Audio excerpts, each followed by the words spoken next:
One day ক্রিকেটে নতুন উচ্চতায় উঠলেন মুস্তাফিজুর রহমান। নিউজিল্যান্ডের বিপক্ষে সিরিজের শেষ ম্যাচে 5 উইকেট নিয়ে ইতিহাসের পাতায় জায়গা করে নিয়েছেন এই বাঁহাতি পেসার।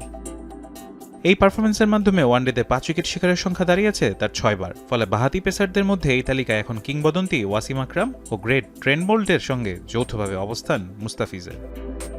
তবে শীর্ষে রয়েছেন অস্ট্রেলিয়ার মিচেল স্টার্ক, যার ঝুলিতে রয়েছে 9 বার 5 উইকেট। মুস্তাফিজের বয়স এখনও 30, ফর্মও দারুণ, তাই স্টার্ককে ছাড়িয়ে যাওয়ার সম্ভাবনা অনেক বেশি। মজার বিষয় হলো মাত্র 118 ইনিংসে এই মাইলফলকে পৌঁছেছেন মুস্তাফিজ, যেখানে ওয়াসিম আকরামের লেগেছিল 351 ইনিংস।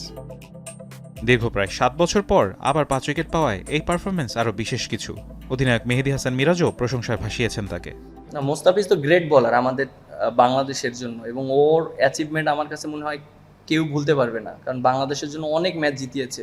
আর এরকম একটা প্লেয়ার থাকলে টিমের জন্য অনেক হেল্প হয়, এবং যে কোনো ক্রাইসিস মোমেন্টে হলেই মুস্তাফিজকে আমরা চিন্তা করতে পারি, কারণ ও এত ম্যাচ জিতিয়েছে বাংলাদেশকে, এবং ওই টাফ সিচুয়েশনে এটা আমার কাছে মনে হয় যে আমি নিজে ওর সাথে একসাথে প্রায় 10 ইয়ার্স খেলেছি ইন্টারন্যাশনাল।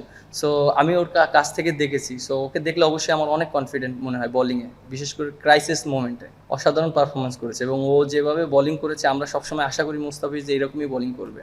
সব মিলিয়ে পারফরম্যান্স দিয়েই নিজের কথা বলে চলেছেন কাটার মাস্টার। মুস্তাফিজুর রহমান আরও এগিয়ে যাচ্ছেন নতুন ইতিহাসের পথে। ফারহান ইহসান, এখন।